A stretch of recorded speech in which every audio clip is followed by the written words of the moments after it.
अस्सलाम वालेकुम, मैं हूं मोहम्मद हारिस। आप देख रहे हैं मेरा यूट्यूब चैनल जीपीएस न्यू बुकनवाल। तो आज की इस वीडियो में मैं आपके साथ शेयर करूंगा जमात पंजम जनरल साइंस। तो जैसा कि आप जानते हैं कि नेक्स्ट ईयर से जो कि सेशन 226 और 27 है, इसमें उम्मीद है और इम्कान है कि जमात पंजम के जो बोर्ड के इम्तहानात हैं वो मुनक्किद होंगे। और इसके अलावा ये जो साइंस सब्जेक्ट है जमात पंजम का, छोटे बच्चों के लिए आमतौर पर समझना काफ़ी ज़्यादा मुश्किल होता है। कहीं पर ये बात की जाती है कि बच्चों को साइंस उर्दू में पढ़ा दी जाए, तो ये सारे इश्यूज़ साथ साथ चलते हैं। तो आज से मैं एक नए सेशन का आगाज़ कर रहा हूँ, जिसके अंदर हम चैप्टर नंबर 1 से लेकर चैप्टर नंबर 10 को जो है ना सिर्फ तफसील के साथ समझेंगे, आसान वजाहत सीखेंगे। और जो हर चैप्टर जो हर हमारे पास चैप्टर होगा उसकी एंड पर जो एक्सरसाइज होगी उसको भी हम जो है कम्प्लीटली समझेंगे, सॉल्व करेंगे। मैं आसान तरीन और आसान वजाहत के साथ आपके साथ जवाबात जो है वो शेयर करूँगा। तो ये इस सिलसिले की पहली वीडियो है, इसलिए जो तारुफ़ है वो थोड़ा लंबा हो गया। तो सबसे पहले हम जो है हर चैप्टर को 2 पार्ट्स में जो है वो सीखा करेंगे, यानी कि मैं हर चैप्टर की 2 वीडियोस अपलोड किया करूँगा। पहली वीडियो के अंदर हम उस चैप्टर को थॉरली जो है वो पढ़ा करेंगे कि उसके अंदर हमारे पास कौन से कॉन्सेप्ट्स थे। और पहली वीडियो के बाद जो लास्ट वीडियो हुआ करेगी उसके अंदर मैं आपके साथ जो है उसकी एक्सरसाइज को सोल्व करूँगा। तो अभी बिना टाइम ज़ाया किए हम आज की वीडियो का आगाज़ करते हैं। साइंस के अंदर सबसे पहला चैप्टर है हमारे पास क्लासिफिकेशन ऑफ लिविंग ऑर्गेनिज़म्स।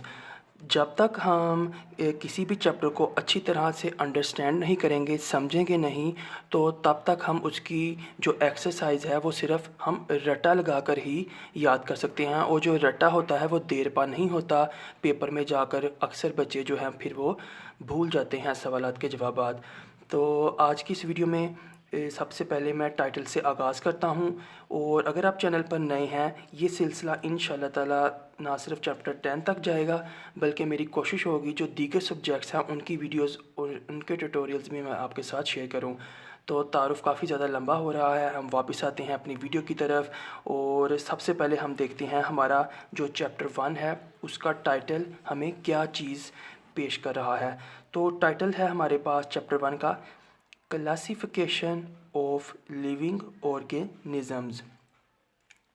अगर हम क्लासिफिकेशन की बात करें तो इसका मतलब होता है दर्जाबंदी। मुख्तलिफ़ चीज़ों को उनकी इकसाम के लिहाज से अगर हम अलग अलग कर दें तो हम कहते हैं हमने इन चीज़ों की क्लासिफिकेशन कर दी है। मिसाल के तौर पर मेरे पास एक टोकरी के अंदर सब्ज़ियाँ और फल और कुछ खुश्क मेवाजात पड़े हैं, तो मैं आलू, गोभी, टमाटर को एक साइड पर रख देता हूँ, सेब, केला, अनार, अंगूर को एक साइड पर रख देता हूँ, और काजू, बादाम, अंजीर वगैरह को एक साइड पर रख देता हूँ। तो हम इस चीज़ को बोलेंगे कि हमने इन तमाम चीज़ों की क्लासिफिकेशन कर दी है। चैप्टर 1 में हम किस चीज़ की दर्जाबंदी, किस चीज़ की जो इकसाम के लिहाज से अलग अलग करना है, क्लासिफिकेशन किस चीज़ की करेंगे, वो हैं लिविंग ऑर्गेनिज़म्स। लिविंग का मतलब है ज़िंदा, यानी कि हरकत करने वाले जो भी ज़िंदा चीज़ें होती हैं। और कौन सी ऑर्गेनिज़म्स, जिसका मानी है जानदार, इजसाम या फिर हयातियात। तो जो ज़िंदा चीज़ें हैं उसके अंदर पौधे, कीड़े मकोड़े, समुद्री जानवर, ये सारी की सारी चीज़ें ऑर्गेनिज़म्स में शुमार होती हैं। उम्मीद है आपको जो टाइटल है वो समझ आ गया होगा। इस चैप्टर 1 में हम जो जानदार चीज़ें हैं, जो जानदार इजसाम हैं, उनको हम दर्जाबंदी करना सीखेंगे, उनको उनकी किस्मों के लिहाज से हम अलग अलग करना सीखेंगे। तो जल्दी से हम आगे मूव करते हैं।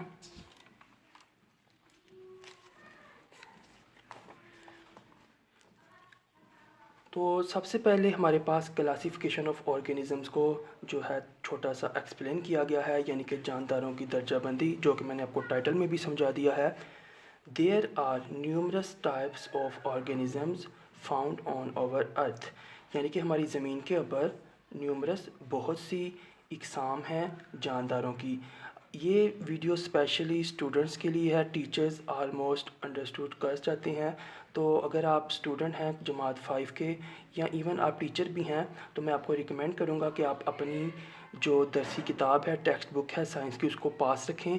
साथ में एक पेंसिल की मदद से जो मुश्किल अल्फाज के मानी या वजाहतें मैं आपके साथ शेयर करूँगा उनको आप नोट करते जाएं। तो पहली लाइन में उसने बोला कि ज़मीन के ऊपर मुख्तलिफ़ किस्मों के जानदार पाए जाते हैं। These organisms are different from each other.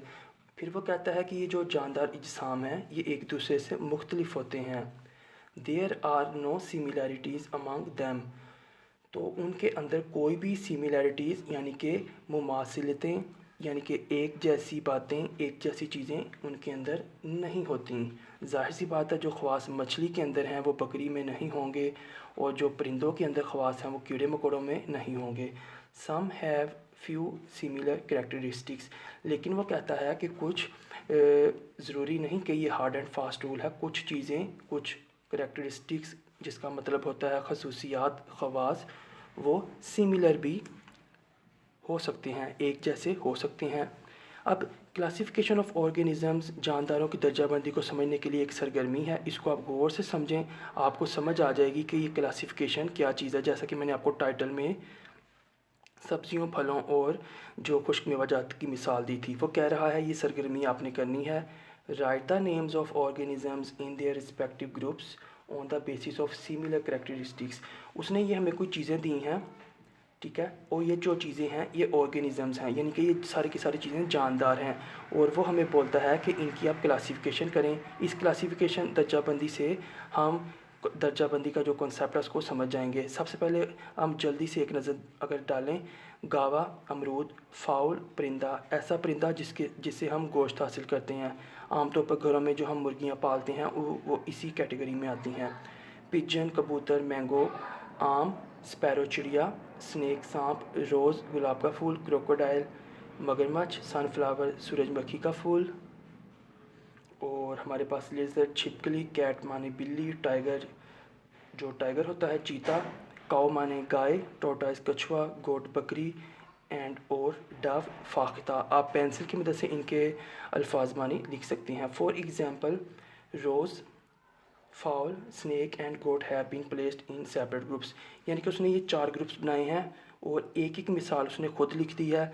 जैसा कि ये गुलाब का फूल पहले ग्रुप में है, जो गोश्त जिससे हम हासिल करते हैं वो वाले परिंदे का नाम फाउल दूसरे ग्रुप में है, सांप तीसरे ग्रुप में है, गोट, बकरी चौथे ग्रुप में है। हमें पता है कि जो गुलाब का फूल है ये एक पौधा है, इसके ऊपर फूल लगता है, फूल पक जाए तो उसका फल बनता है। ये एक परिंदा है जिसके पर होते हैं, और ये स्नेक है जो सांप रेंगने वाला जानवर है, गोट एक बकरी है 4 टांगों वाला जानवर। अगर हम देखें गावा, अमरूद, तो ये इस कैटेगरी में चला जाएगा। फाउल ऑलरेडी लिखा हुआ है, पिजन कबूतर ये भी इसी ग्रुप में जाएगा। आम जो है हमारे पास ये भी फर्स्ट ग्रुप में आएगा। स्पैरो चिड़िया, चिड़िया की और जो परिंदे होते हैं उनकी सेम कैटेगरी ग्रुप 2 में जाएगी। स्नेक सांप दूसरे के बाद तीसरे ग्रुप में जाएगा। रोज़ गुलाब का फूल लिखा हुआ है। मगरमच्छ ये किस में जाएगा, क्योंकि तो जो हमारे पास क्रोकोडाइल है वो भी रेंगने वाले जानवरों में जाएगा। सनफ्लावर सूरजमुखी का फूल, रोज़, छिपकली जो है ग्रुप 3 में जाएगी, ये भी एक तरह से रेंगती है। बिल्ली जो है वो बकरी की तरह चलती है। टाइगर भी बकरी की तरह 4 टांगों वाला जानवर है। गाय इस ग्रुप 4 में जाएगी। टोर्टोइस कछुआ ये ज़मीन के ऊपर रेंगता है, एक तरह से ग्रुप 3 में जाएगा। बकरी एंड फाख्ता जो है ग्रुप 1 में। तो जब हमने इन तमाम ऑर्गेनिज़म्स को इन ग्रुप्स में लिखा, तो ये जो हमने सेपरेट अलग अलग करके लिखा, इसी चीज़ को हम कहते हैं क्लासिफिकेशन। ये हमारे पास कुछ ऑर्गेनिज़म्स थे, जानदार थे, जिसके अंदर पौधे, परिंदे, रेंगने वाले जानवर और जो है 4 टांगों वाले जानवर, ये हम कुछ मिसालें थीं। इसके अलावा भी अनलिमिटेड मिसालें हैं, न्यूमरस मिसालें हैं जो हम आगे पढ़ेंगे। इस जो भी मैंने आपके साथ शेयर किया, हमने अलग अलग ग्रुप बना के लिखा। इसी ग्रुप बंदी को अलग अलग जो हम लिखते हैं खसूसियात की बुनियाद पर, जैसे फूल जो है वो अपनी जगह से हरकत नहीं कर सकता लेकिन ये जानदार है, परिंदा उड़ सकता है, सांप उड़ नहीं सकता, जो बकरी है वो रेंग नहीं सकती। सब की खसूसियात अलग थी, तो हमने जब अलग अलग इनका ग्रुप किया तो इस ग्रुप बंदी को, इस दर्जा बंदी को हम क्लासिफिकेशन कहते हैं। ऑर्गेनिज़म्स का मतलब जानदार। नेक्स्ट हम आएँ तो हमारे पास ये जो क्लासिफिकेशन है इसकी एक डेफिनेशन है जिसको आप याद कर सकते हैं। जब मैं आपके साथ एक्सरसाइज सोल्व करूँगा तो आपके साथ मैं आसान वजाहत के साथ जो मशक़ी सवालात के जवाबात होंगे वो मैं शेयर करूँगा। तो अभी फ़िलहाल पढ़ लेते हैं। टू पुट ऑर्गेनिज़म्स यानी कि जानदारों को पुट रखना इनटू सेपरेट ग्रुप्स, अलग अलग ग्रुपों में, सेपरेट अलग ग्रुप्स, ये जो हमने अलग-अलग ग्रुप बंदियाँ की थी। ऑन द बेसिस ऑफ, किस बुनियाद पर, सिमिलैरिटीज़ मुमासिलत, जैसा कि गुलाब का फूल और अमरूद और आम, इनमें सिमिलैरिटीज़ थी, ये सारे पौधे थे। एंड डिफरेंसेस, और इख्तिलाफ़ात, इन सब के अंदर इख्तिलाफ़ात थे। जो सेम चीज़ें थी वो ग्रुप 1 के अंदर आ गईं, ग्रुप 2 की सेम चीज़ें इसके अंदर आ गईं, और इख्तिलाफ़ात वो हमने उनको इस बुनियाद पर अलहदा किया कि जो रोज़ के अंदर खूबी है वो जो हमारे पास परिंदे हैं उसके अंदर नहीं है, और जो परिंदों के अंदर उड़ने की खूबी है वो रेंगने वाले जानवरों में नहीं है, और जो रेंगने वाले जानवरों में खूबी नहीं है वो बकरी के अंदर है। बकरी जो है वो छलांग भी लगा सकती है और स्नेक जो है वो छलांग नहीं लगा सकता, ये इन दोनों में फ़र्क है। तो इसी बुनियाद पर एक जैसी मुशाबिहत, मुमासिलत यानी कि एक जैसी चीज़ें और इख्तिलाफ़ात की बुनियाद पर जब हम ऑर्गेनिज़म्स को, जानदारों को अलहदा करते हैं तो इस चीज़ को हम कहते हैं क्लासिफिकेशन। ये हमारे पास क्लासिफिकेशन की डेफिनेशन आ गई। अगला हमारे पास कॉन्सेप्ट है कि ये जो जानदार हैं ये कैसे बनते हैं। इसके लिए एक छोटी सी उसने मिसाल दी है हमारे पास। As a wall is built of bricks, जैसा कि एक दीवार बिल्ट बनती है ब्रिक्स, ईंटों से, स्टक टुगेदर, जो कि एक दूसरे के साथ स्टक जुड़ी होती हैं। आप पेंसिल की मदद से इनके अल्फाज माने लिख सकते हैं।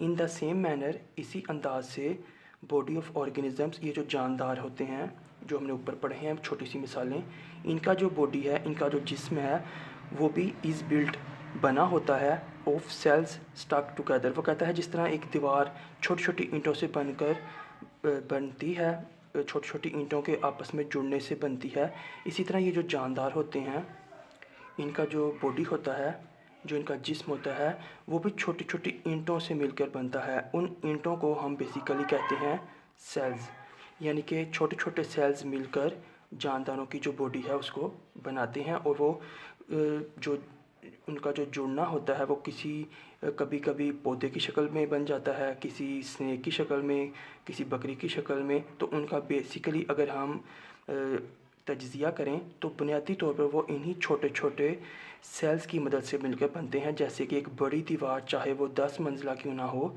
वो छोटी ईंटों से ही मिलकर बनती है। ये एक कॉन्सेप्ट है जो आगे हमारे पास यूज़ होगा। आगे हमारे पास आ रहा है इम्पोर्टेंस ऑफ क्लासिफिकेशन। अभी हमने ये जो जानदारों को उनकी खुसूसियात, जो सिमिलैरिटीज़ थी या डिफरेंसेस थी, उनके फ़र्क या एक जैसी जो बातें थी, उनकी बुनियाद पर जो हमने अलग-अलग किया, इसकी कोई अहमियत होती है? ज़ाहिर सी बात है इसकी अहमियत होती है, और उसी अहमियत को अब हम पढ़ेंगे।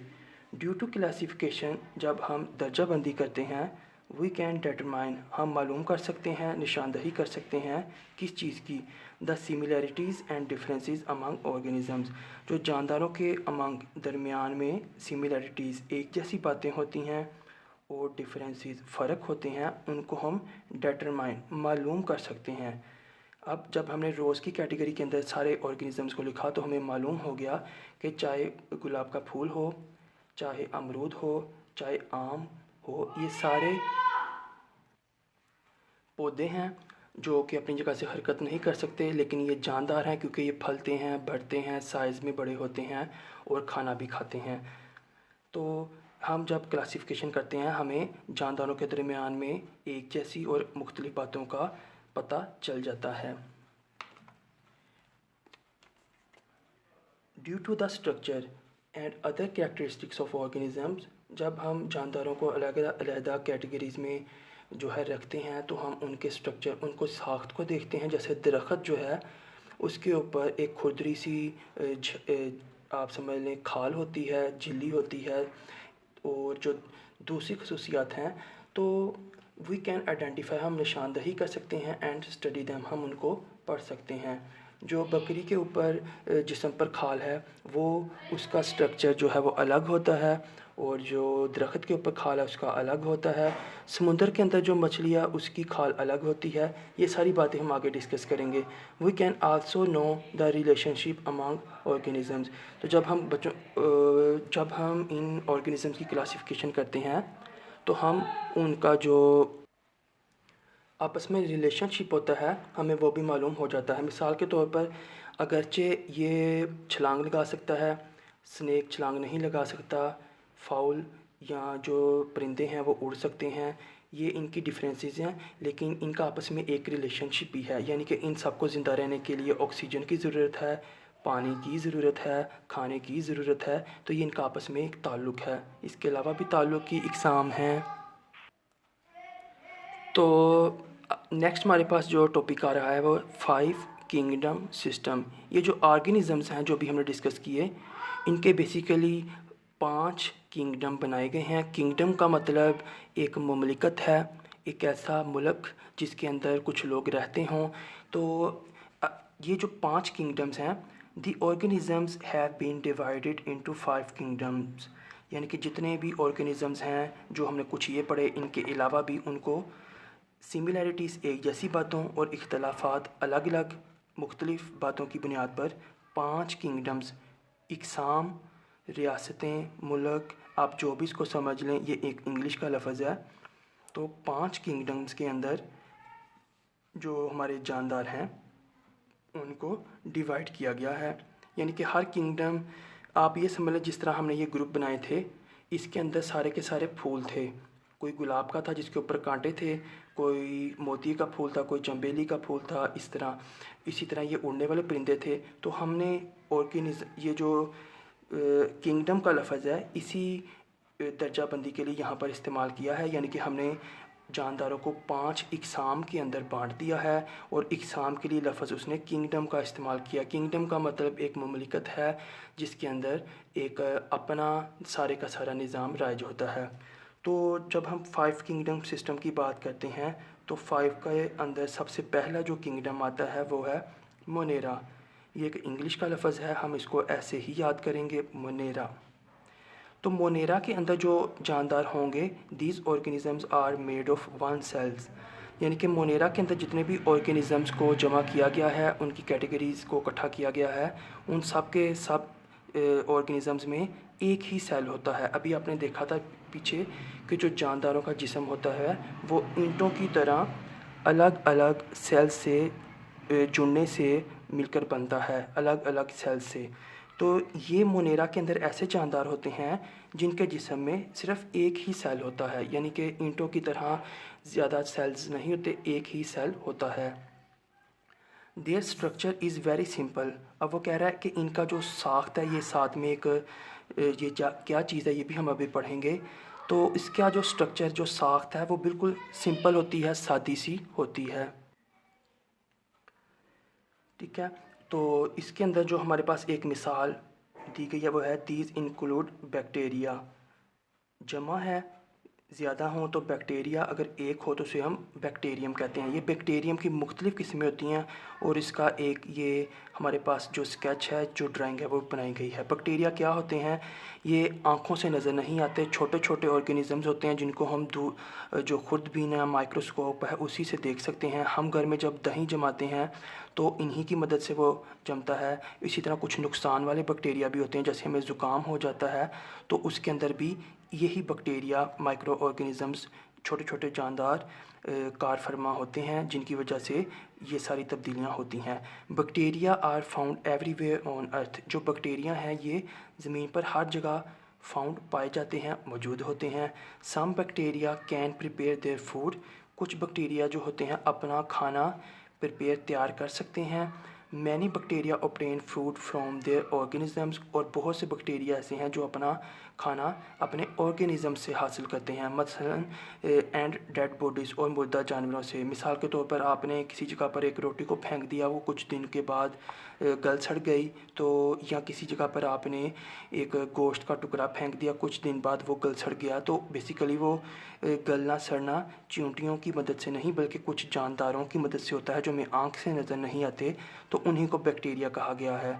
आप दूध के अंदर दही डालकर उसको जमाते हैं, लेकिन सुबह जब उठते हैं तो वो बिल्कुल जो है ठोस हालत में एक शक्ल अख्तियार कर लेता है। इसके पीछे सारा का सारा काम बैक्टीरिया ही करते हैं। तो वो कह रहा है कुछ बैक्टीरिया अपना खाना खुद बना लेते हैं, कुछ दूसरे जो जानदार हैं उनके ऊपर इन्हिसार करते हैं और उन्हीं से अपना खाना हासिल करते हैं। और कुछ जो हैं, जब कोई जानदार जो उसकी डेथ हो जाती है तो वो उसकी डेड बॉडी से, मुर्दा जिस्म से अपना खाना लेता है। Some bacteria cause disease in plants and animals, जैसा कि मैंने अभी आपको बताया इंसानों में भी जो ज़ुकाम होता है, बहुत से जो मर्ज़ हैं, पेट का दर्द या इस तरह के जो दूसरे अमराज हैं, वो बैक्टीरिया की ही मदद से होते हैं। 5 किंगडम, 5 इकसाम जानदारों की। पहला जो किंगडम था वो मोनेरा था। सिंपल सा होता है, एक ही सेल से हर ऑर्गेनिज्म, हर जानदार इसमें मिलकर बनता है। प्रोटिस्टा दूसरा जो इसका किंगडम है, दूसरी जो एक कलेक्शन है जानदारों की, उसका नाम प्रोटिस्टा रखा गया है। Most of them live in water, इस कैटेगरी के अंदर वो जानदार रखे गए हैं जो ज़्यादातर पानी में रहते हैं। दिस किंगडम इंक्लूड्स, इसके अंदर बहुत से जो ऑर्गेनिजम्स हैं उनमें से कुछ मिसालें यहाँ पर लिखी गई हैं, जैसा कि ओमेबा। ये बैक्टीरिया जो हमने पढ़ा था, ये बैक्टीरिया का एक स्केच या ड्राइंग थी। तो यहाँ पर हमारे पास अमेबा, जब आप किसी पानी को, किसी झील के पानी को, तालाब के पानी को माइक्रोस्कोप में रखें तो आपको इस तरह के जानदार हरकत करते नज़र आएंगे, जिनको अमेबा कहते हैं। पैरामीशियम, ये भी आपको पानी में मिलेगा। अभी आप बड़ी जमातों में जाएंगे तो आप इनके बारे में तफसील से पढ़ेंगे। एंड एल्गी, तो ये जो एल्गी है, जिसको आप अक्सर ग्रीन कलर में, सब्ज़ रंग में अपने घर में जहाँ पर पानी का नलका खुला रहता है या गटरों के पास या जोहड़ों के पास देखते हैं ग्रीन कलर, तो ये उसी को यहाँ पर बताया गया है। ये भी ग्रीन, इस तरह की ग्रीन कलर की होती है, लेकिन ये कोई और चीज़ है। तो ये 3 किस्में हो गई प्रोटिस्टा की। Spirogyra, amoeba and paramecium are made of one cell. इसके अंदर जो स्पायरोजीरा, पैरामीशियम और जो अमीबा है ना, इसके अंदर एक ही सेल होता है, जैसा कि मोनेरा के अंदर जो जानदार थे उनके अंदर एक सेल था। एल्गी, ये जो पंजाबी में इसको उल्ली भी कहा जाता है, मे कंसिस्ट ऑफ वन और मैनी सेल्स, यानी कि जैसे ये दीवार की मिसाल हमने पढ़ी थी, अब एक सेल के बाद हमारे पास ऐसे जानदार नज़र आना शुरू हो गए हैं प्रोटिस्टा किंगडम में, जिनके अंदर एक से ज़्यादा सेल होते हैं। तो उसकी एक मिसाल ये एल्गी है, जो कि एक या फिर ज़्यादा सेल्स के जुड़ने से मिलकर बनती है। ये सेल्स एक बुनियादी छोटी सी इकाई है, यानी कि जैसे दीवार, चाहे आपकी 20 मंजिला इमारत हो, उसका प्लस्तर उतारें, नीचे आपको छोटी छोटी ईंटें नज़र आएंगी। इसी तरह ये जो दीवार है, ये भी इसी की मिसाल है कि जो जिस्म है वो भी दीवार की तरह छोटे छोटे पार्ट से मिलकर बनता है, जिनको सेल्स कहते हैं। Algae are found in rivers, ponds and ocean. ये जो एल्गी होती है, जो उल्ली होती है, ये कहाँ कहाँ होती है? अभी मैंने आपको बताया था, ये दरियाओं में, तालाबों में, समुद्रों में, जहाँ पानी खड़ा रहता है वहाँ पर पाई जाती है। दे हैव क्लोरोफाइल, ये एक ऐसा लिक्विड है जिसका रंग सब्ज़ होता है, जैसा कि आपको ये स्पायरोजेरा में नज़र आ रहा होगा, एल्गी के अंदर नज़र आ रहा होगा। क्लोरोफाइल उसी लिक्विड का, माया का, पानी जैसी चीज़ का नाम है, जिसको हम आगे चल के भी पढ़ेंगे। इसकी मदद से ये अपना खाना वगैरह तैयार करते हैं। तो 5 किंगडम सिस्टम के अंदर तीसरे नंबर पर जो हमारे पास किस्म है, जिसके अंदर जानदारों की ख़ास किस्म की कैटेगरीज़ को जमा किया गया है, वो है फंगी। इसको आप फंजी नहीं बोलेंगे, बल्कि जी को गाफ से प्रोनाउंस करेंगे, fungi. Some fungi are made of one cell, इसमें वो बोल रहा है फंगी की कुछ किस्में ऐसी हैं जो एक ही सेल से मिलके बनती हैं। Many fungi are made up of more than one cell, जैसे इसके अंदर हमारे पास स्पायरोजेरा एक सेल था, एल्गी ज़्यादा सेलों से मिलकर बनी थी। इसी तरह वो कह रहा है कि जो फंगी होती हैं ये भी एक से ज़्यादा सेलों से मिलकर बन सकती हैं। Such fungi have filament like bodies, यानी कि आप समझ लें जैसे आपने किसी शहद की मक्खी के सर के ऊपर या तितली के सर के ऊपर 2 एंटीना टाइप धागे देखे होंगे। तो वो कह रहा है ये जो फंगी होती है इसके भी जिस्म पर इसी तरह के फिलामेंट की तरह के जो धागे हैं वो मौजूद होते हैं। Fungi need moisture for growth, fungi जो होती है इसको नमी, पानी चाहिए होता है ग्रोथ बड़ा होने के लिए। दे डू नॉट हैव क्लोरोफाइल, इनके अंदर क्लोरोफाइल नहीं होता, ये जो सब्ज़ रंग का मादा सा है। तो अगर क्लोरोफाइल नहीं होता तो इसका मतलब है ये अपना खाना तैयार नहीं कर सकते। So they can not make their own food, यानी कि वो अपना खाना खुद बना नहीं सकते। They absorb food from the place where they live, they absorb जमा यानी कि चूसते हैं, जज़ब करते हैं खाना उस जगह से जहाँ ये लिव रहते हैं। Yeast is a microscopic fungi, आपने अक्सर देखा होगा कि जो डबल रोटी या ब्रेड का स्लाइस है अगर हम फेंक दें और उस जगह पर थोड़ी सी नमी हो तो उसके ऊपर ब्लैक और ग्रे कलर की एक आप समझ लें फफूंद सी उगाती है, उसी को हम फंगी कहते हैं। इसी तरह ये जो हम खमीर के लिए यानी कि जो हम बाज़ार से नान या केक लाते हैं उसके अंदर हम यीस्ट डालते हैं, जिसकी मदद से 1 या 2 घंटे बाद वो जो हमारा मिक्सचर होता है, जो आटा होता है, वो काफ़ी ज़्यादा फूल जाता है। तो वो जो यीस्ट है वो भी फंगी की ही एक किस्म है। माइक्रोस्कोपिक का मतलब ऐसी चीज़ जो हमें आँख से नज़र ना आए उसको हम माइक्रोस्कोप से देखें। ये माइक्रोस्कोप क्या होती है, ये बेसिकली चैप्टर 2 के अंदर हम इस कॉन्सेप्ट को पढ़ेंगे। ये हमारे पास एक डिवाइस है और ये इसकी असल में एक पिक्चर है जिसके अंदर हम ऐसे छोटे जानदारों को रख कर देख सकते हैं जो हमें आँख से नज़र नहीं आते। वापस आते हैं अपने टॉपिक की तरफ। तो वो कह रहा है कि ये उस जगह से अपना खाना लेते हैं जहाँ पर ये रहते हैं। यीस्ट खमीर जो है एक माइक्रोस्कोपिक फंगी है जो हमें आँख से नहीं बल्कि उसी डिवाइस से नज़र आती है जो मैंने अभी आपको दिखाई है। आगे हमारे पास rhizopus is also called black bread mould, यानी कि ये एक वही ब्लैक काले रंग का वो जो आप फफूंद सा देखते हैं डबल रोटी के पीसीस के ऊपर, ये उसकी एक किस्म है। It grows on most bread and fruits. तो ये बोल रहा है कि ये जो मोल्ड होता है, जब आप किसी सेब को या किसी फल को किसी माल्टे को फेंक देते हैं तो वो भी कुछ दिन के बाद गलना सड़ना शुरू हो जाता है और उसके ऊपर एक काले रंग का धब्बा सा शो होता है जिसके ऊपर हल्के हल्के से धागे बाल या पाउडर सा होता है जिसको हम मोल्ड कहते हैं। तो ये सारी चीज़ें, ये जो भी आपको मैंने मोल्ड हो गया, फंगी हो गया, ये सारी जो थर्ड कैटेगरी है जो 5 किंगडम सिस्टम की, उस 5 किंगडम सिस्टम की थर्ड कैटेगरी में ये सारी चीज़ें आती हैं। अब वो कह रहा था mushrooms are umbrella like, mushrooms जो हैं खुम्बियाँ, ये भी फंगी की ही एक किस्म है। दे जो कि छतरी की तरह होती हैं। They grow on piles of rotten matter, यानी कि जो चीज़ गल सड़ जाती है, रोटन गलना सड़ना, उसके ऊपर ये खुम्बियाँ उगती हैं। यानी कि जो भी चीज़ें गल सड़ जाती हैं, बदबूदार हो जाती हैं, उनके ऊपर फंगी जो है उगती है। फंगी की मुख्तलिफ़ किस्में हैं जैसे खुम्बियाँ, मशरूम्स, मोल्ड या फिर वो खमीर जिसको हम आटे के अंदर या दही के अंदर भी इस्तेमाल करते हैं। ये सारी चीज़ें फंगी के अंदर आती हैं और फंगी 5 किंगडम सिस्टम की तीसरी कैटेगरी है। तीसरा ये किंगडम है ऑर्गेनिज़म्स का, जिसके अंदर एक अलग तरह की खसूसियात के ऑर्गेनिज़म्स को, जानदारों को जमा किया गया है।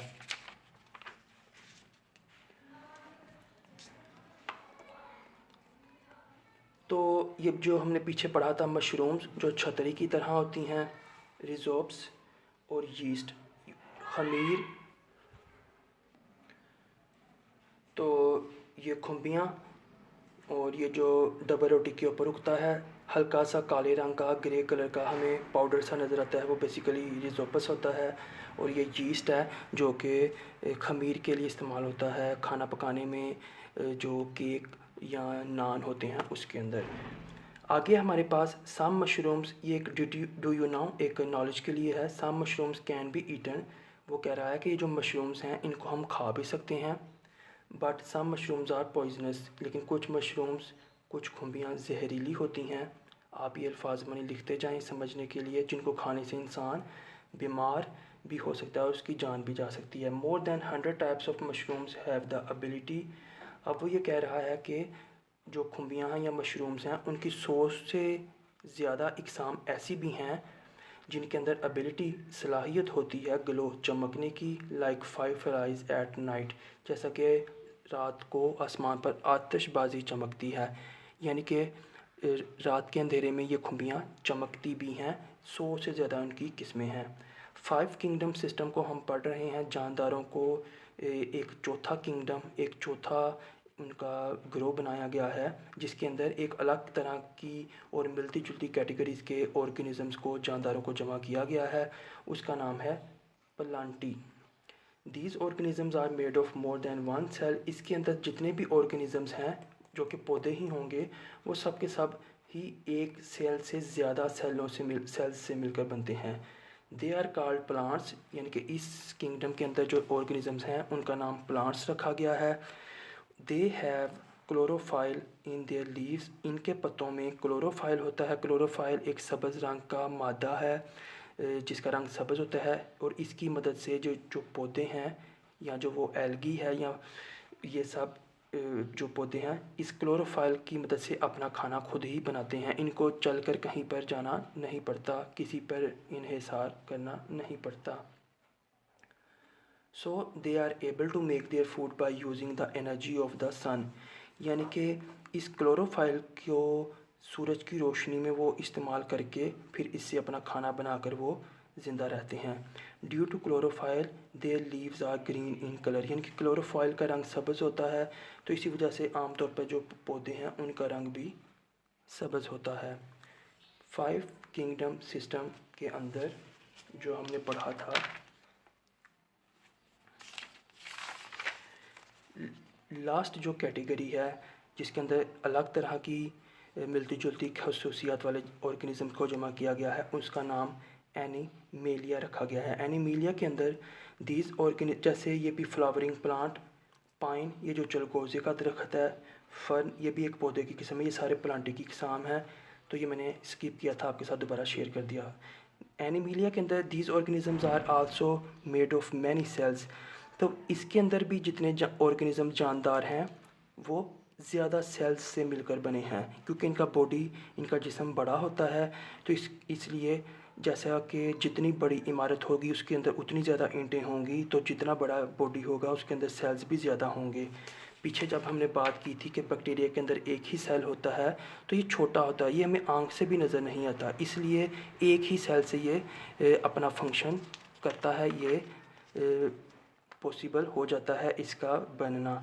तो जो ये एनिमेलिया के अंदर जानदार हैं ऑर्गेनिज़म्स हैं, इनका जो बॉडी है वो बहुत ज़्यादा सेल्स से मिलकर बनता है। They are called animals. Animalia के अंदर कैटेगरी में जो ऑर्गेनिज़म्स रखे गए हैं उनको एनिमल्स कहते हैं। दे डू नॉट हैव, इनके अंदर नहीं होता क्लोरोफाइल, यानी कि इनके अंदर क्लोरोफाइल नहीं होता, मतलब इनको अपना खाना तैयार करना नहीं आता। So they can not make their food, ये अपना खाना नहीं बना सकते। They can move from one place to another, तो ये एक जगह से दूसरी जगह मूव यानी कि हरकत कर सकते हैं। आगे हमारे पास पॉइंट टू पॉन्डर, एक सोचने की बात बताई गई है, पूछी गई है बल्कि हमसे, what is the difference between the पाज ऑफ हैन एंड डक। वो पूछ रहा है कि जो पंजे पाँव होते हैं मुर्गी और बतख के, इनमें फ़र्क क्या होता है। तो बेसिकली इनके अंदर फ़र्क शक्ल का होता है। जो मुर्गी के पंजे या पाँव हैं वो अलग-अलग उनकी उंगलियां होती हैं, जैसा कि ये अभी आपको मेरी फिंगर्स नज़र आ रही हैं। और जो बतख होती है उसकी फिंगर्स के दरमियान में जो है एक झिल्ली होती है, उस झिल्ली की मदद से बतख पानी में आसानी से तैर लेती है। ये हमें MCQs में भी ये चीज़ पूछी जाएगी जो हम एक्सरसाइज में डिस्कस करेंगे। अगला हमारे पास टॉपिक है classification and characteristics of flowering plants. अब यही जो प्लांटी है इसकी हमने मज़ीद तफसील पढ़नी है, जिसके अंदर हम दर्जाबंदी करेंगे। यानी कि पहले हमने पौधों को इकट्ठा करके प्लांटी के अंदर रख दिया।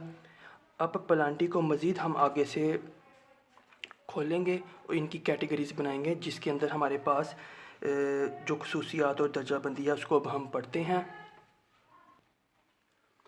इसके अंदर एक हमारे पास सरगर्मी है एक्टिविटी 1.2, जिसमें वो कह रहा है टेक द सीड्स, आप बीज लें। तो इसको डिटेल से पढ़ने से पहले वो एक्टिविटी में कहता है कि आप गंदम का, चावल का, मकई का, मटर का, फलियों का और चने का एक एक बीज लें, उनको आप खोलें और देखें कि इसके अंदर कितने कोटिलेडन हैं।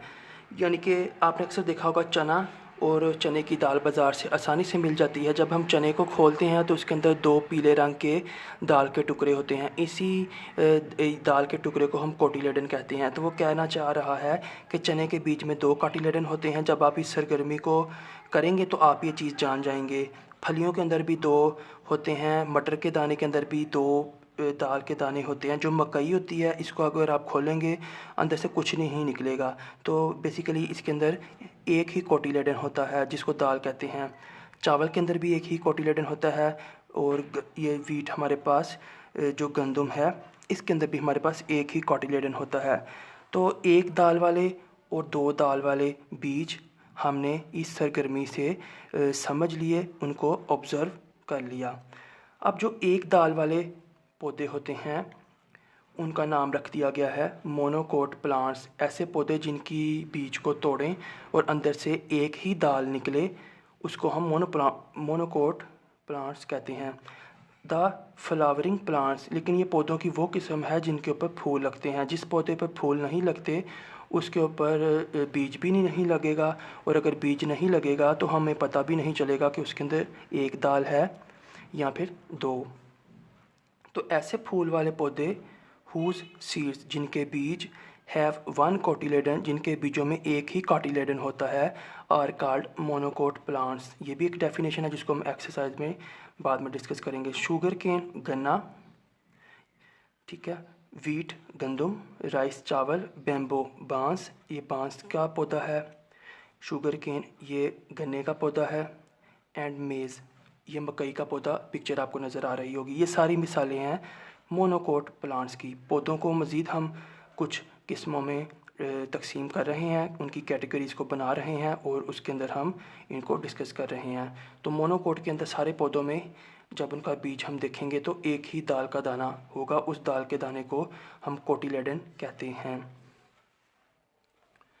नेक्स्ट है हमारे पास डाइकोट प्लांट्स, जिसके अंदर 2 दाल के दाने होंगे। ऐसे पौधे the flowering plants whose seeds have 2 cotyledons are called dicot plants. जिन ऐसे पौधे, फूलों वाले ऐसे पौधे जिनके बीजों में 2 कोटिलेडन्स होते हैं, उनको डाइकोट प्लांट्स कहलाते हैं, कहते हैं।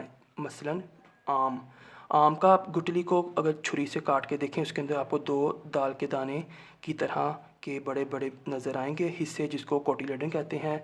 अमरूद, गुलाब का फूल, ये मटर जिसको पी कहते हैं, गुलाब का फूल, इसका भी जब बीज लगता है उसको आप तोड़ें तो 2 कोटिलेडन, और आम के अंदर भी 2 कोटिलेडन। तो फूलों वाले पौधों की किस्मों को हम पढ़ रहे थे, तो 2 किस्में हमने पढ़ी। पहली किस्म के अंदर उन पौधों को शामिल कर दिया जिनके अंदर एक ही दाल का दाना 1 कोटिलेडन होता है, उसको मोनोकोट प्लांट्स बोल दिया। दूसरी किस्म के अंदर 2 कोटिलेडन, 2 दाल के दाने होते हैं उनके बीजों में, तो ऐसे बीजों वाले पौधों को हमने डाइकोट प्लांट्स की कैटेगरी का नाम दे दिया।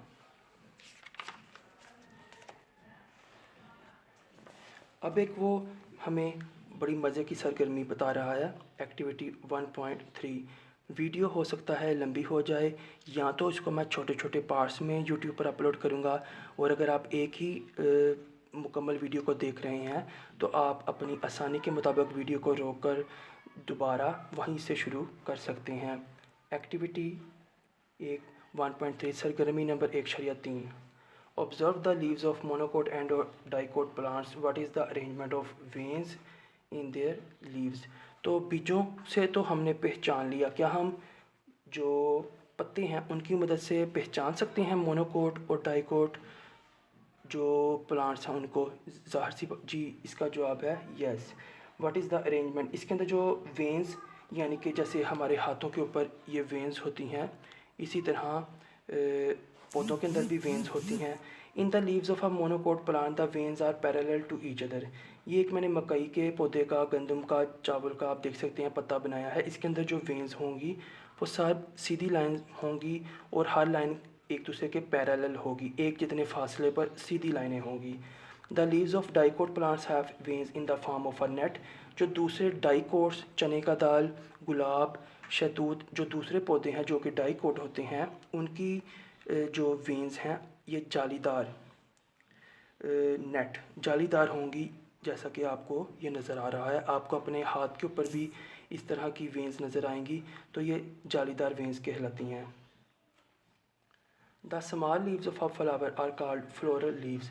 अब वो कहता है कि इस पत्ते को, जैसा कि ये मोनोकोट प्लांट का पत्ता है जिसके अंदर एक कोटिलेडन, और ये डाइकोट जिसके अंदर 2 दाल के दाने, और ये उसका पत्ता है। तो वो कह रहा है इसको हम लीव कहते हैं, और इसके ऊपर जो फूल लगता है रंग बिरंगा, उसकी पत्तियों को हम फ्लोरल लीव्स कहते हैं। ये डाइकोट प्लांट्स के फूलों के पत्तियां हैं, और ये मोनोकोट प्लांट के अंदर उगने वाले फूलों की पत्तियां हैं। Take the flowers of some monocot and dicot plants. अब वो कह रहा है इन मोनोकोट और डाइकोट प्लांट्स के आपने कुछ फूल लेने हैं। ऑब्जर्व द फ्लावर्स, आपने फूलों को ऑब्जर्व करना है, उनका मुशाहिदा करना है। एंड काउंट, और उनको गिनना है। The number of floral leaves, फूलों की पत्तियों को आपने गिनना है। The number of floral leaves in a flower of monocot plant is 3 और मल्टीपल ऑफ 3। वो बोलता है कि मोनोकोट प्लांट के अंदर जो फूलों की पत्तियां होंगी ये वो या तो 3 होंगी या 3 का मल्टीपल होंगी, यानी कि 3, 6, 9 वगैरह वगैरह। The number of floral leaves in a flower of dicot plant is 4 और 5 और देयर मल्टीपल। अब वो कह रहा है कि जो डाइकोट प्लांट होंगे उनके अंदर फूलों की पत्तियां या 4 होंगी या 5, या फिर इन दोनों का मल्टीपल।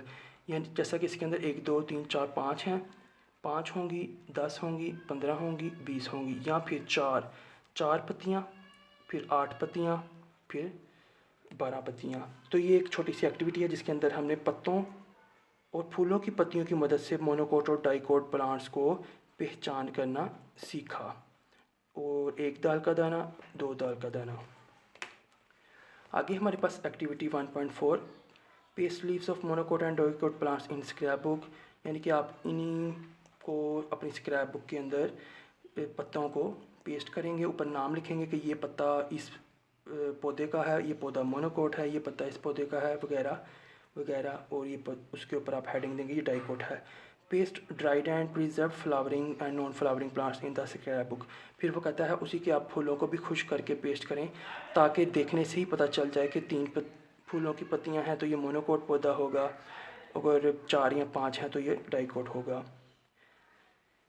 नेक्स्ट हमारे पास जो है टॉपिक है classification and characteristics of animals. पौधों की हमने क्लासिफिकेशन कर ली, जिसके अंदर मोनोकोट पढ़ा, डाइकोट पढ़ा, और फूलों वाले पौधे। ठीक है, ये सारी चीज़ें हमने पढ़ ली। पौधों के बाद हमारे पास अगली बारी आ रही है जानवरों की। जैसा कि था classification and characteristics of flowering plants, तो अब हम पढ़ेंगे classification and characteristic of animals. जानवरों को हम किस तरह से दर्जाबंदी कर सकते हैं और उनकी खसूसियात।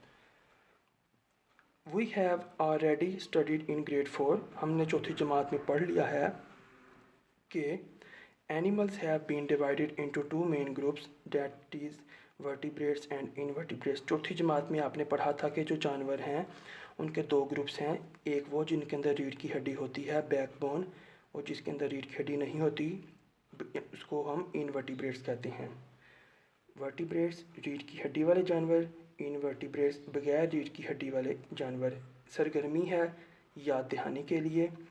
Look at the picture of pigeon and butterfly. कबूतर और तितली की, पिजन बटरफ्लाई की पिक्चर्स को देखें। What difference you have seen between, उनके अंदर आपको क्या डिफरेंस नज़र आया है। Right your observation.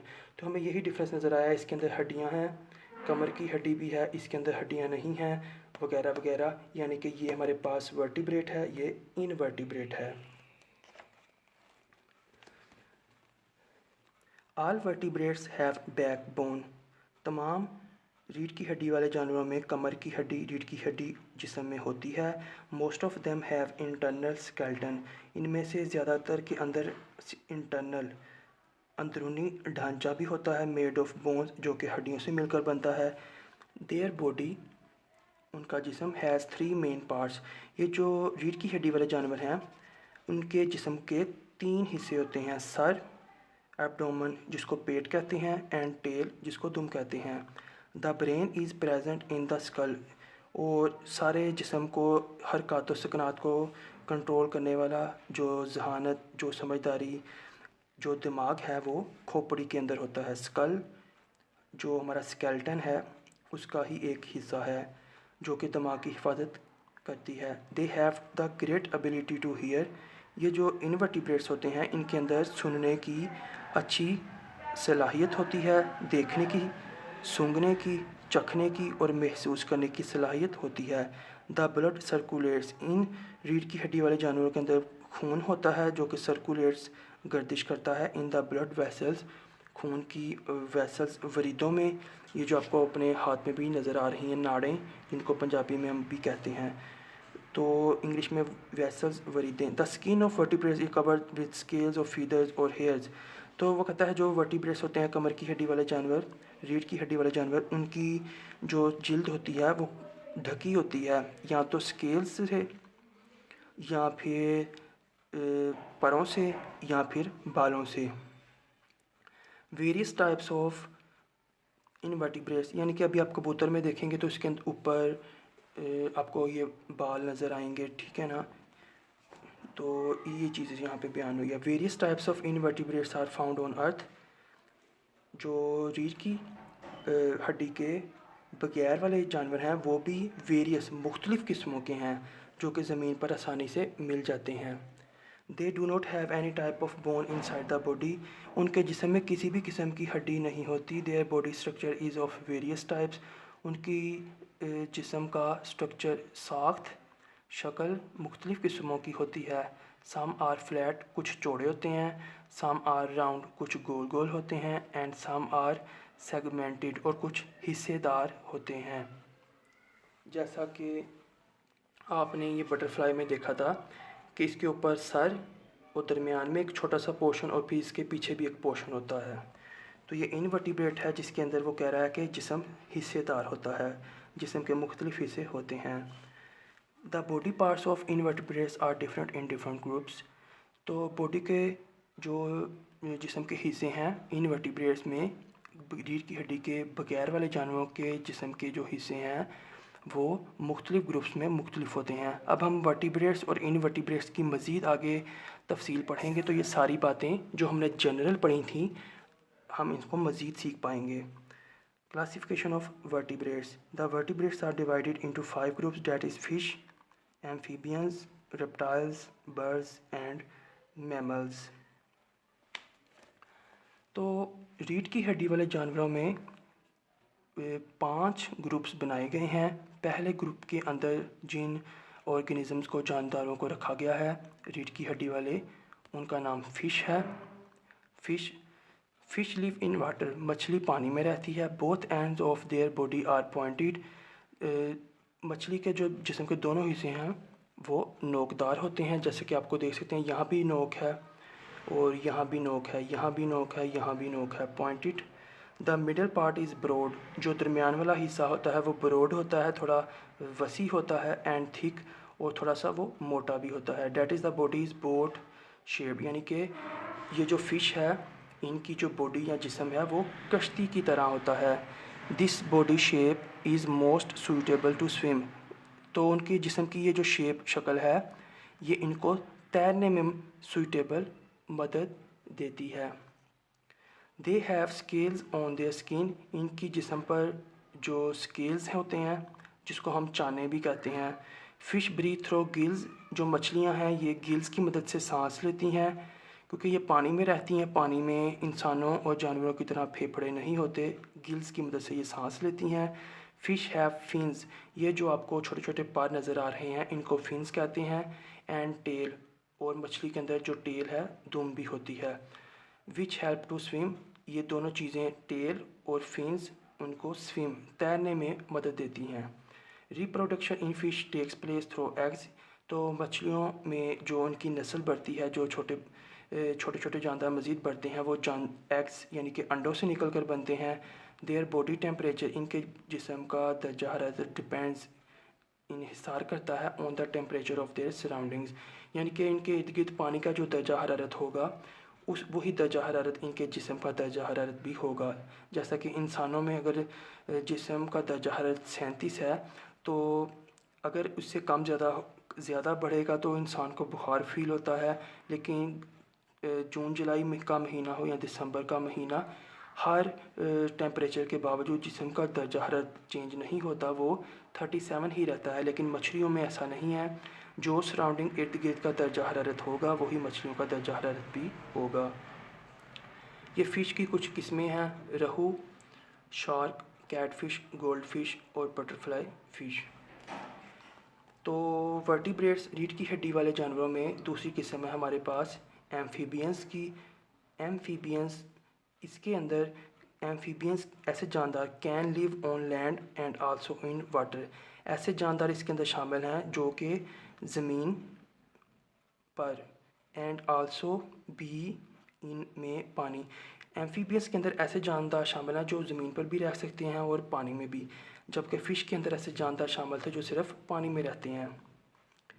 They respire, वो सांस लेते हैं थ्रो लंग्स, फेफड़ों से, और स्किन एंड स्किन जिल्द से। तो एम्फीबियंस के अंदर जो जानदार हैं वो अपने फेफड़ों और जिल्द की मदद से सांस लेते हैं। Usually their skin is moist, आमतौर पर इनकी जो स्किन होती है वो नमी वाली, चिपचिपी सी होती है, नमी नमी वाली, गीली होती है, एंड लूज़, और ढीली ढीली होती है।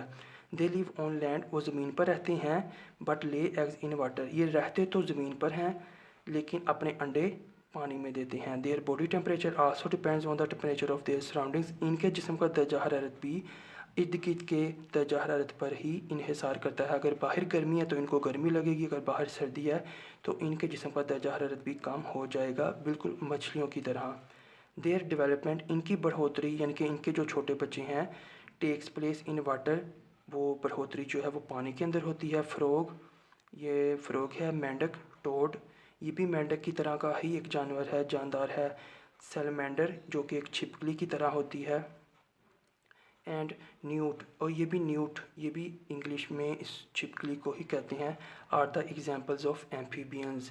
यानी कि रीढ़ की हड्डी के अंदर हमने अभी रीढ़ की हड्डी वाले जानवरों के अंदर दो कैटेगरीज़ को हमने भी पढ़ा, मछलियाँ और एम्फीबियंस। मछलियाँ सिर्फ पानी में रहती हैं, एम्फीबियंस पानी और खुश्की दोनों में रहते हैं। और मछलियाँ जो हैं इनका दर्जा हरारत भी सराउंडिंग पर डिपेंड करता है, इनका भी सराउंडिंग पर डिपेंड करता है। तो ये कुछ बातें हैं जो हमने भी पढ़ी।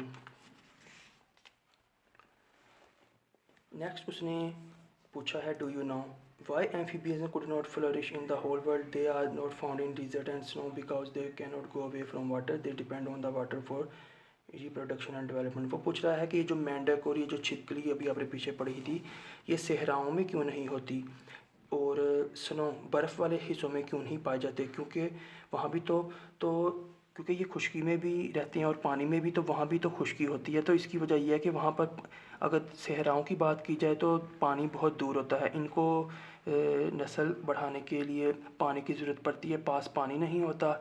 उसी तरह बर्फ़ वाले हिस्सों में भी इनका जो पानी का इशू है वो होता है, इनको पानी नहीं मिलता, वहाँ पर सिर्फ बर्फ़ानी ही इलाका होगा और बॉडी का टेम्परेचर भी। तो दे डिपेंड ऑन वाटर, तो पानी ना होने की वजह से सहराओं और बर्फ़ वाले इलाकों में जो है ये नॉट फ्लरिश, ये वहाँ पर नशोनुमा नहीं पाते। What is the difference between a toad and a frog? तो वो कह रहा है कि मेंढक और टोड में क्या फ़र्क होता है। वीडियो ज़्यादा लंबी होगी और ये अगर आप जानना चाहें तो आप मुझे कमेंट सेक्शन में पूछ सकते हैं, ये मैं आपको बता दूंगा। इसके अलावा आप इसको इंटरनेट पर भी सर्च कर सकते हैं। नेक्स्ट हमारे पास है रेप्टाइल्स, ये भी रीढ़ की हड्डी वाले जानवरों के अंदर तीसरी किस्म है जो हम पढ़ने लगे हैं। सबसे पहले वो कहता है reptiles are called creeping animals. Creeping का मतलब होता है रेंगने वाले। तो रेप्टाइल्स के अंदर जितने भी जानदार हैं वो ज़मीन पर रेंगते हैं। देयर स्किन इज़ थिक, इनकी जिल्द मोटी होती है, कोर्स खुरदरे साख्त की होती है, एंड ड्राई और खुश्क होती है। मेंढक की तरह और टोड की तरह चिपचिपी या नमी वाली नहीं होती, बल्कि इनकी जिल्द जो है वो खुश्क होती है। विच protect their body from external effects, यानी कि बैरूनी असरात से इनकी बॉडी को ये मोटी और खुरदरी और खुश्क जो जिल्द है बचाती है। Reproduction in these animals takes place through eggs, तो इन जानवरों में जो रिप्रोडक्शन है वो अंडों के ज़रिए होती है। दे ले एग्स ऑन लैंड, ये ज़मीन पर अंडे देते हैं। Their body temperature also depends on the temperature of their surroundings, इनके जिस्म का दर्जा हरारत भी इर्द गिर्द के दर्जा हरारत पर डिपेंड करता है। इसीलिए आपने देखा होगा कि जो छिपकली है वो गर्मियों में तो बाहर निकल आती है, लेकिन सर्दियों में ये हमें कहीं नज़र नहीं आती और ये अपने जिस्म का दर्जा हरारत कम करने के लिए गर्मी वाली किसी जगह में जाकर सारी सर्दियाँ छुप कर गुजार देती है। तो रेप्टाइल्स रेंगने वाले जानवरों की कुछ मिसालें हैं। लिजर्ड, छिपकली, क्रोकोडाइल, मगरमच्छ, स्नेक, सांप, टोर्टॉइस, कछुआ are the examples of reptiles. ये रेंगने वाले जानवरों की कुछ मिसालें हैं। अब वो पूछ रहा है कि क्या आप जानते हैं dinosaurs were the largest reptiles of the ancient times but they have become extinct. जो डायनासोर्स हैं ये भी रेप्टाइल्स थे, यानी कि रेंगने वाले जानवर थे और सबसे बड़े थे, लेकिन एक्सटिंक्ट ये मादूम हो गए हैं, नापैद हो गए हैं। अब हमें ये कभी भी असल में कहीं देखने को नहीं मिलेंगे। Compare to the amphibians the reptiles flourished all over the world because they do not depend on water for reproduction.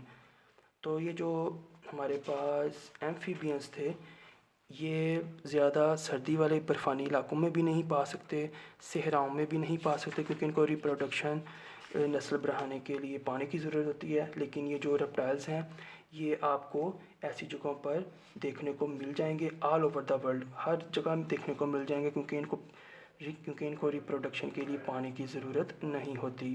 तो रीढ़ की हड्डी वाले जानवरों में हमारे पास आखिरी किस्म परिंदों की है, birds. The birds have feathers and beaks, परिंदों के अंदर पर और चोंच होती है। देयर बोन्स आर हालो, इनकी हड्डियाँ अंदर से खाली होती हैं। Thus their weight is less, लिहाजा उनका वज़न कम होता है। अलोंग विद लंग्स, इनके अंदर फेफड़े होते हैं। दे हैव एयर सैक्स, सैक्स का मतलब थैला, तो इनके फेफड़ों के अंदर हवा के थैले होते हैं।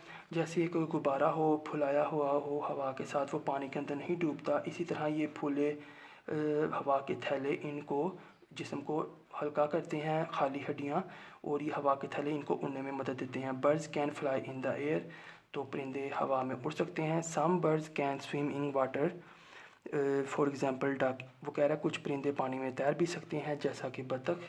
Some birds can not fly, कुछ परिंदे नहीं उड़ सकते। And are called running birds, और ऐसे परिंदे जो नहीं उड़ सकते उनको रनिंग बर्ड्स, उड़ने वाले परिंदे कहा जाता है, जैसा कि मिसाल के तौर पर for example gratia, kiwi and ostrich. Kiwi और शुतुरमुर्ग, ये तो ऐसे परिंदे हैं जो उड़ नहीं सकते, इनको दौड़ने वाले परिंदे कहा जाता है। ऑल बर्ड्स ले एग, तमाम परिंदे ही अंडे देते हैं। The birds that live in water, ऐसे परिंदे जो पानी में रहते हैं। हैव वेबड फीट, इनके झिल्ली वाले फीट यानी कि पाँव होते हैं। मिसाल के तौर पर डक यानी कि बतख। Their body temperature does not depend on the external environment, इनके जिस्म का दर्जा हरारत भी बैरूनी माहौल पर जो है डिपेंड नहीं करता, इन्हिसार नहीं करता। इसीलिए आपने देखा होगा चिड़िया, कौवे और ये सारे आपको परिंदे सर्दियों में गर्मियों में बाहर नज़र आएंगे। और स्पैरो चिड़िया, पिजन कबूतर, कीवी इस परिंदे को कहते हैं जो उड़ता नहीं दौड़ता है। रूस्टर मुर्गे को कहते हैं। डव फाख्ता, पैरट तोता and ostrich are the examples of birds. और ये सारी जो परिंदों की किस्में हैं ये बर्ड्स के अंदर आती हैं। नेक्स्ट हमें कुछ बताया गया है, डू यू नो, कि उड़ने वाले परिंदों में सबसे बड़ा जो परिंदा है वो ईगल है, उकाब है, जो कि ऊंचे ऊंचे दरख्तों और चट्टानों पर रहता है। और हमिंग बर्ड, ये हमारे पास हमिंग बर्ड है, ये हमारे पास ईगल है। हमिंग बर्ड जो है वो सबसे ज़्यादा स्मॉलेस्ट छोटा परिंदा है। Hawk is a hunter bird, ये जो उकाब या बाज होता है ये हंटर एक शिकारी परिंदा है। Penguin is a bird, penguin एक परिंदा है। डैट लिव्स ऑन स्नो, जो कि बर्फ़ में रहता है। Woodpeckers live in the holes, woodpeckers जो परिंदा है ये होल्स सुराखों में रहता है। डैट दे मेक, जो कि वुड पैकर खुद बनाता है। इन ट्री ट्रंक, जो कि दरख्त के तने में ये खुद एक सुराख बनाकर रहता है। ये परिंदों के बारे में कुछ मालूमात थी। आगे हम चलते हैं।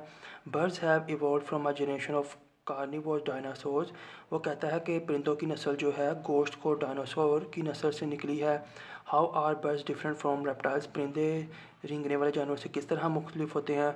The body of temperature does not depend on the temperature of external environment so they remain active around the year. इनका जिस्म का दर्जा हरारत भी बैरूनी दर्जा हरारत माहौल के दर्जा हरारत पर डिपेंड नहीं करता, इसलिए ये सारा साल एक्टिव रहते हैं। छिपकली की तरह, मेंढक की तरह सर्दियों में ये कम दर्जा हरारत यानी कि सर्दी से बचने के लिए ज़मीन में या गर्मी की जगह पर छुपते नहीं बल्कि सारे साथ एक्टिव रहते हैं। परिंदों में ये खसूसियत है।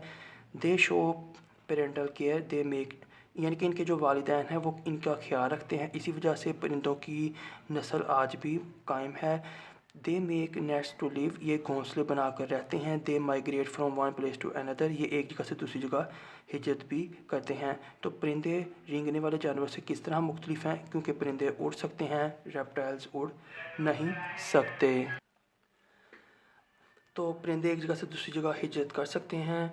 जब मेरी बैग पर थोड़ा शोर होता है तो मैं वीडियो को पास कर देता हूँ। वापस आते हैं वीडियो की तरफ। Interesting information. A bird park is called aviary.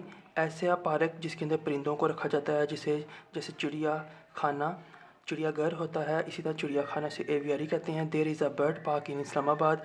हमारे मुल्क में इस्लामाबाद में भी एक बर्ड पार्क है, at lake views park adjacent to Rawal lake. तो रावल झील के साथ मिला हुआ ये पार्क है, जिसको आप जाके विज़िट कर सकते हैं। ये उसका मोनोग्राम भी है, bird park walk in aviary lake view park Islamabad के अंदर।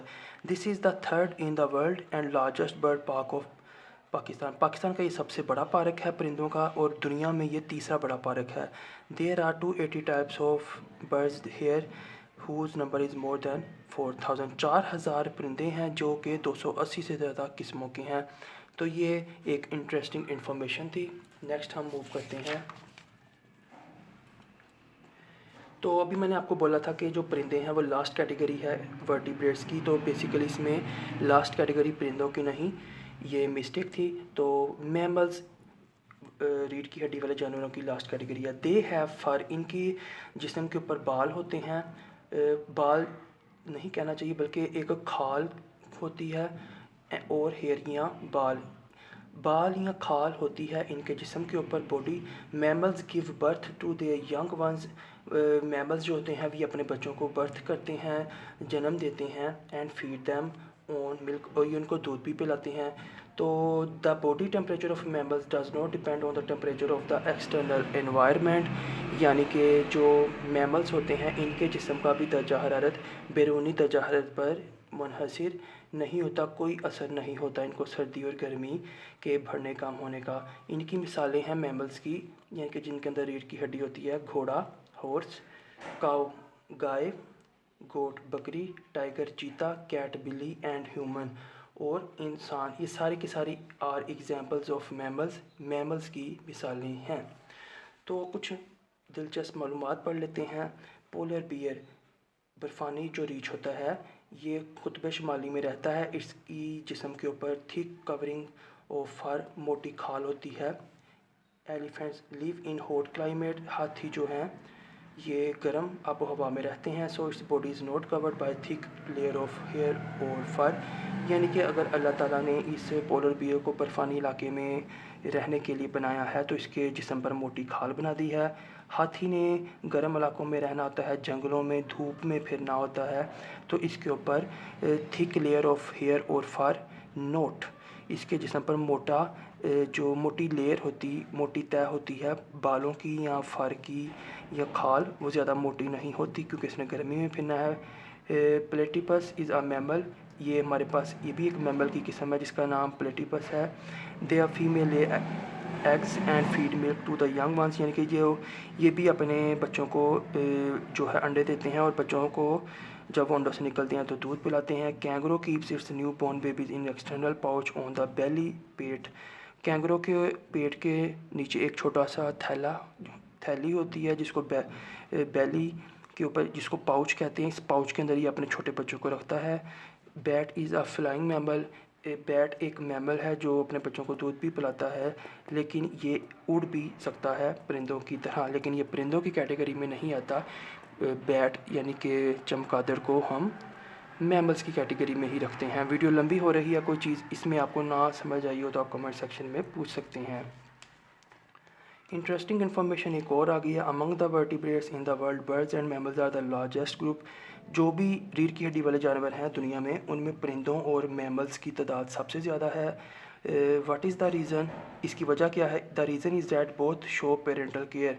तो दुनिया में परिंदों और जानवरों की तादाद ज़्यादा होने की वजह पेरेंटल केयर है, यानी कि इनके जो पेरेंट्स हैं, इनके जो वालिदैन हैं, वो इनकी केयर हिफाजत करते हैं। Such as you must have seen how hen and cats take care of their young ones. वो कह रहा है आपने देखा होगा कि जैसे मुर्गी और बिल्लियाँ अपने बच्चों की हिफाजत करती हैं ना, इसी वजह से बिल्लियों की तादाद, मुर्गियों की तादाद ज़्यादा है। Activity 1.6 paste pictures of different animals in scrap book, divide them into vertebrates and invertebrates, also write which of these animals are found in Pakistan. तो वो बोल रहा है कि स्क्रैप बुक के अंदर आपने मुख्तलिफ जानवरों की तस्वीरें पेस्ट करनी है, उनको फिर आपने डिवाइड करना है, बताना है इनमें से वर्टिब्रेट्स यानी कि रीढ़ की हड्डी वाले कौन से हैं और इनवर्टिब्रेट्स रीढ़ की हड्डी के बगैर वाले जानवर कौन से हैं, और फिर ये भी बताना है इनमें से कौन से जो जानवर हैं, ऑर्गेनिजम्स हैं, वो पाकिस्तान में पाए जाते हैं। तो वर्टिब्रेट्स जल्दी से मैं आपको दोबारा बता दूं। क्लासिफिकेशन ऑफ वर्टिब्रेट्स के अंदर हमने कितनी दर्जा बंदियाँ की, इकसाम की। पहली थी फ़िश, दूसरी थी एम्फीबियंस, तीसरी थी रेप्टाइल्स, चौथी थी बर्ड्स और पांचवी थी हमारे पास mammals.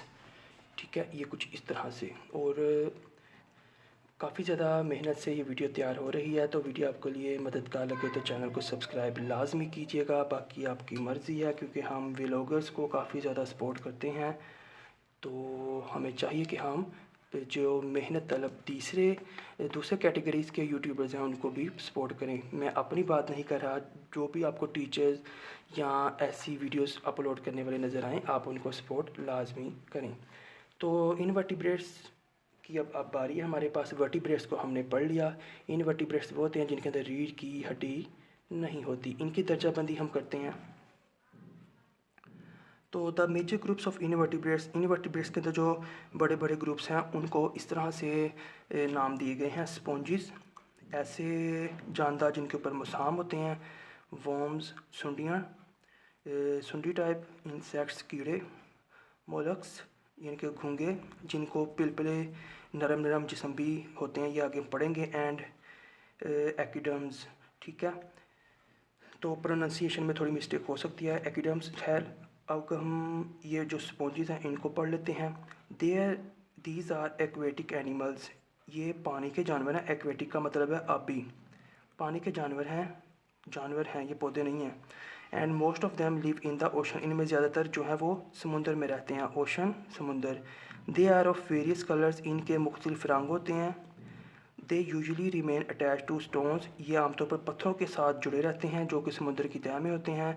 The body is full of pores externally and canals internally.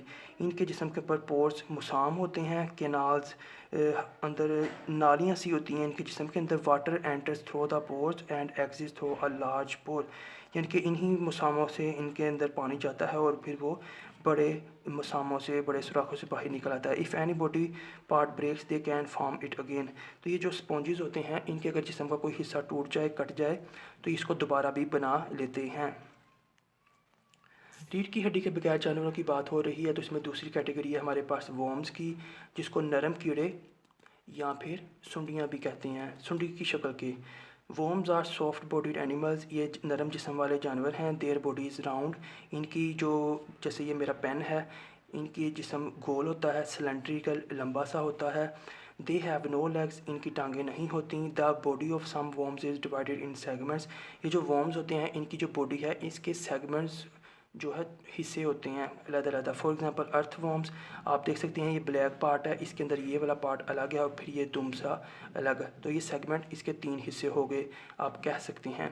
And tape worms, the body of some worms are not divided in segments, for example flat worms and round worms. तो वो कह रहा कुछ जो worms कीड़े हैं उनकी जो बॉडी है, उनका जो जिस्म है, उसको डिवाइडेड नहीं भी किया गया सेगमेंट्स हिस्सों में।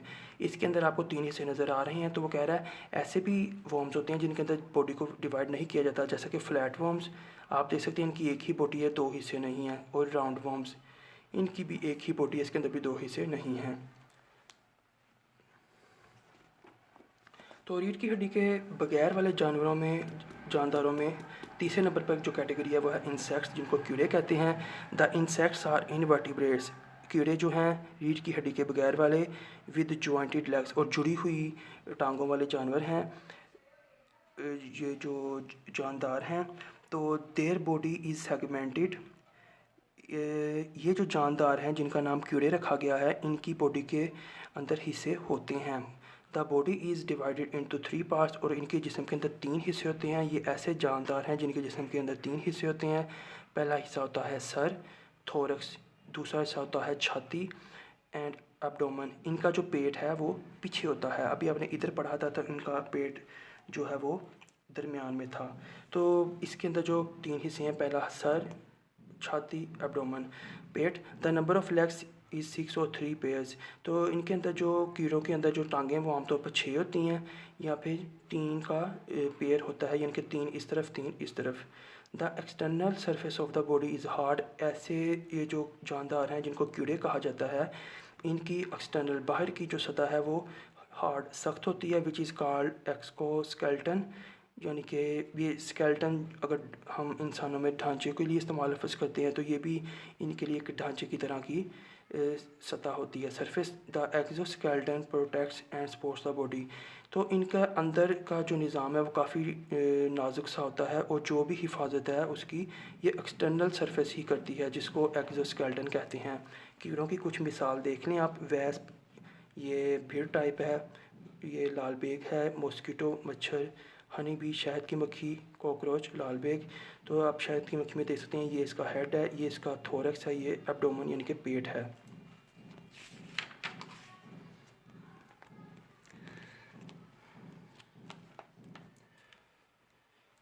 तो ये कुछ मज़े की बात है। Stick insects look like a stick and is green और ब्राउन इन कलर।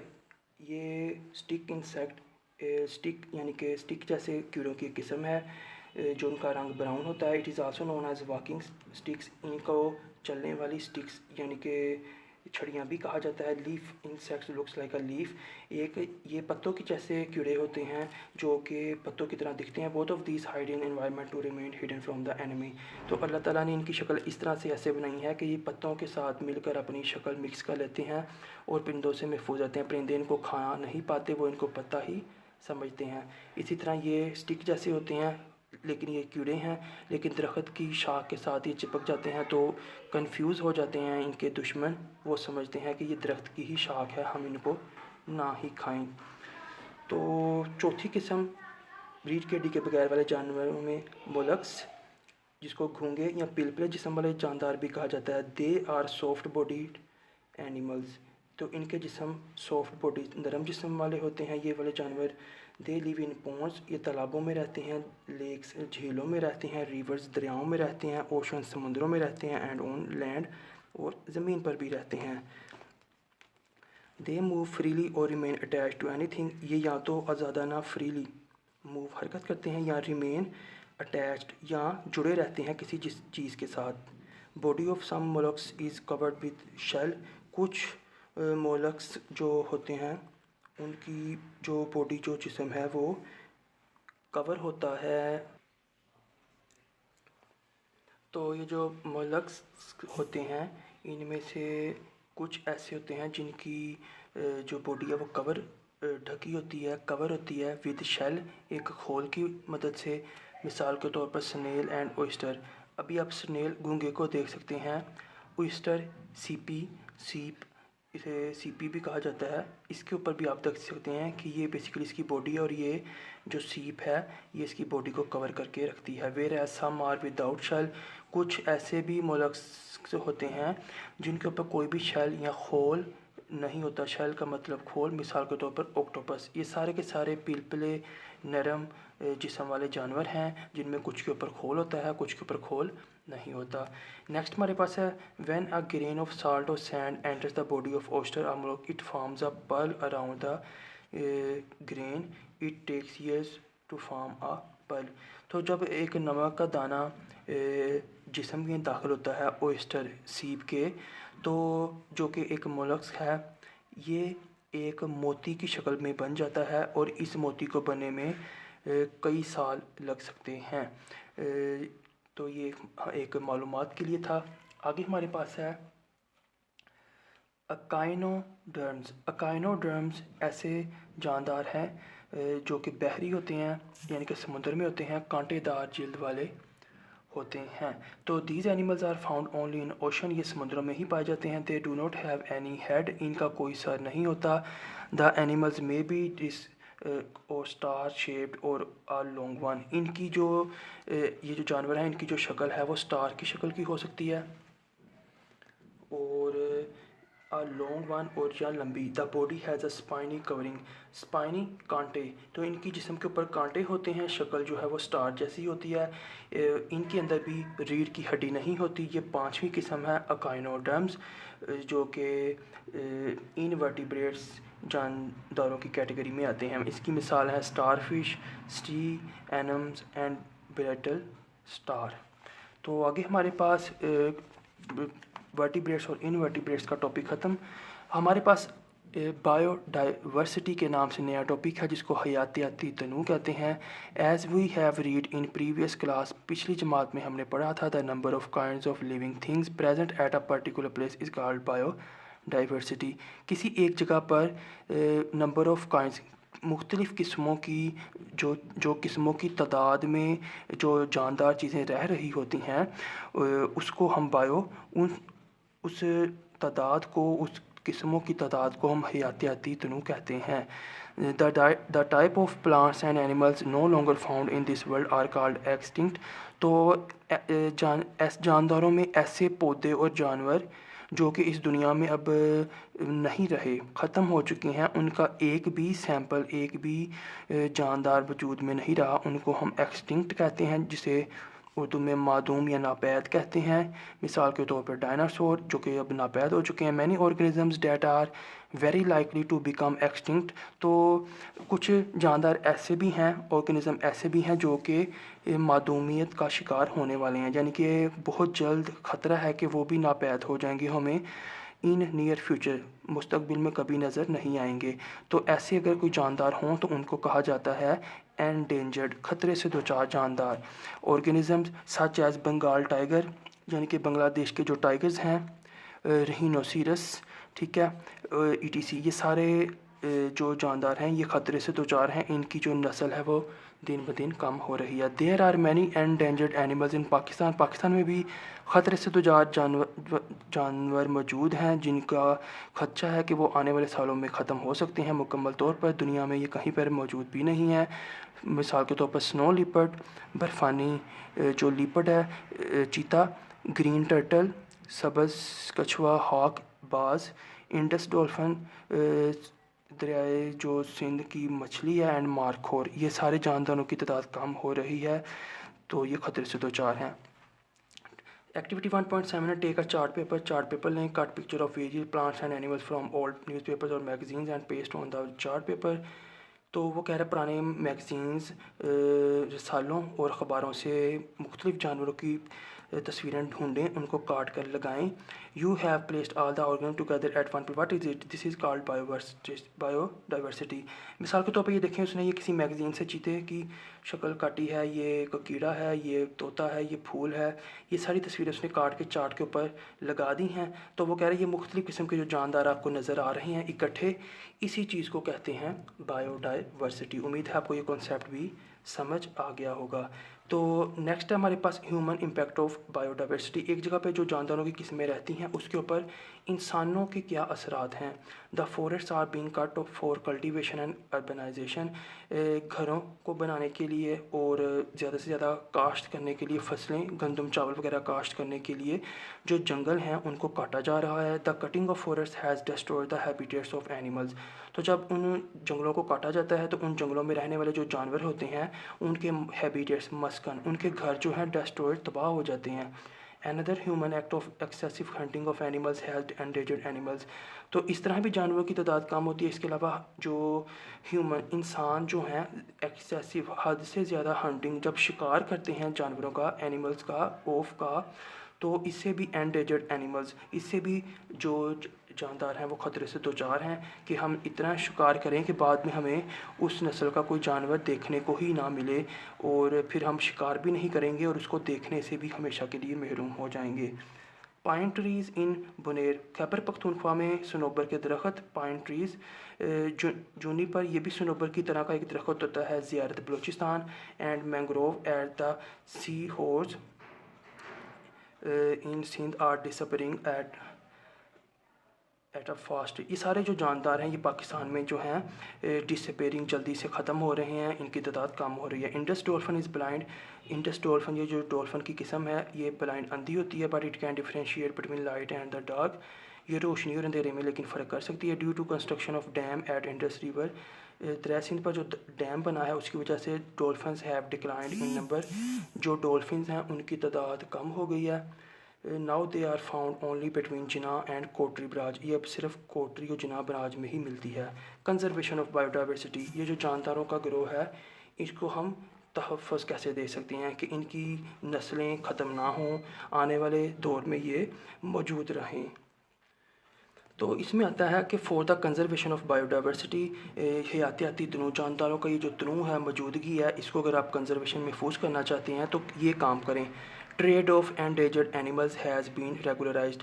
तो इसमें यह कि अगर एक किसी इलाके में जानदार कम हो रहे हैं, ख़तरे से दो चार हैं, ख्वाह वहाँ पर जंगल ख़त्म हो गया या शिकार हो रहा है, उन जानवरों को पकड़ कर उनकी जो ट्रेड है, उनकी तिजारत, यानी कि उनको दूसरे इलाकों में शिफ्ट कर दिया जाए ताकि जहाँ पर उनकी ज़िंदगी को ख़तरा कम हो और आने वाले कुछ सालों में उनकी तादाद वहाँ पर बढ़ना शुरू हो जाए। टू सेव द हैबिटेट्स, जंगलों की कटाई को रोका जाए, उनके घर, हैबिटेट्स, मस्कन जो हैं वो महफूज किए जाएँ। इस तरह भी उनकी तादाद जो है, तहफ़्फ़ुज़ जो है मुमकिन होगा। The number of game reserves, ये गेम रिज़र्व्स क्या होता है, नीचे उसने बताया है। Game reserves also known as a game park, एक पार्क की किस्म है।